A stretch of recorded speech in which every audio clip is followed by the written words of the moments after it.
Hi, my name is Megan Amadasu, and today I'm going to be introducing my best friend, Lainey Lou. Have you ever met someone so passionate about something that they make an Instagram fan account for every obsession they have ever had? Well, I have, and her name is Elaina Santos. The most memorable and ongoing phase of Elaina's life is her time as Alabama's #1 fan. I remember sitting in Ms. Zimmerman's room one day for lunch, where it all began. Alabama had a new quarterback, and Elaina had a new crush. His name was Tua Tagovailoa. That lunch consisted of Elaina replaying a video on how to pronounce his name over and over and over again, repeating Tua Tagovailoa until she could finally pronounce it.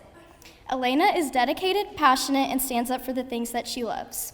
A more recent story of this is when Alabama lost to Tennessee and Grayson texted our grade group me, @Elaina Santos, you watched the game? To which Elaina quickly responded, it feels good, right? To win only comes once in a lifetime for Tennessee, I guess. Whether it be the Alabama football team or her best friends, Elaina always sticks up for others. I know that what she has to say today will inspire all of you, so give it up for the Elaina Sophia Santos.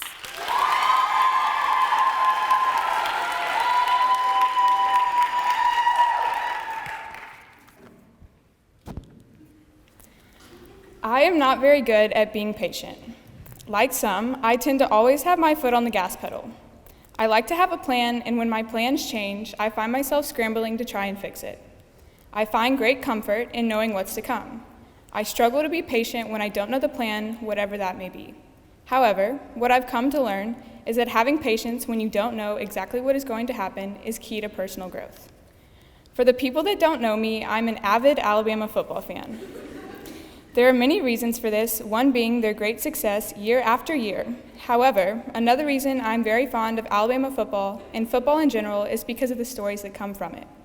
Time and time again, I hear and watch the resilience of a certain player or team after hard times throughout the season.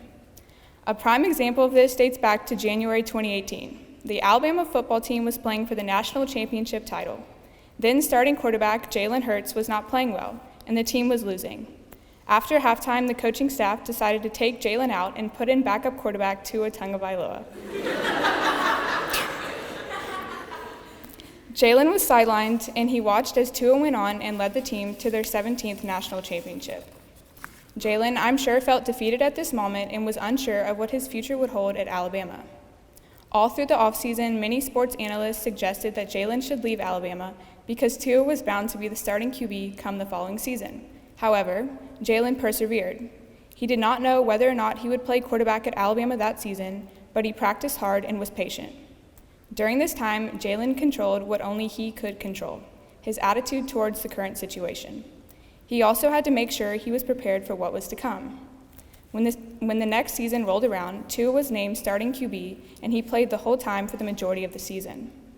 Fast forward to the SEC championship that season, where Tua was starting QB and Jalen was still the backup.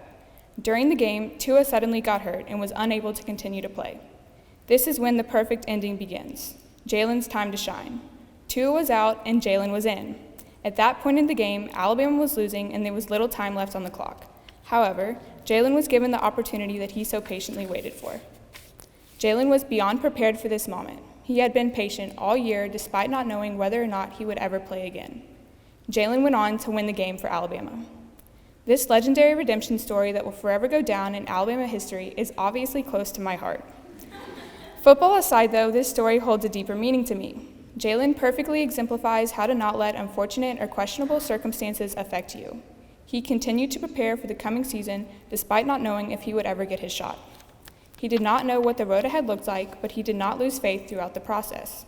He in turn was patient and prepared himself for his chance. There have been multiple times in my life when I have faced an unknown road. I would plan for one thing, but suddenly my plans would change and there was nothing I could do about it. An example of this happened a couple years ago. For both my freshman and sophomore years, I was sidelined and could not play lacrosse. I hated not being able to play, but I chose to continue to practice my skills in hopes to be able to play the next season. When my junior season rolled around, I was finally able to play again. Although I did not know what was to come, I am glad I did not waste the prior years and was patient for my opportunity. In moments like these, we learn it is human nature to try and be in control of all aspects of our lives. However, sometimes practicing patience in times of complete chaos is what benefits us most. The best reminder of this comes from Proverbs 3, verses 5 through 8. Trust in the Lord with all your heart, and do not lean on your own understanding. In all your ways acknowledge him, and he will make straight your paths. Be not wise in your own eyes, fear the Lord, and turn away from evil. It will be healing to your flesh and refreshment to your bones. To my class of 2023, thank you for putting up with me for the past 12 years. I'm sorry for everything that I've done, especially about the cookie dough incident, even though it was not my fault. Y'all have shown me a huge amount of patience throughout the years, and I will forever be grateful. In less than a year, we will be hundreds of miles apart, but I'm so glad that I got to spend these crazy years with each of you. Thank you.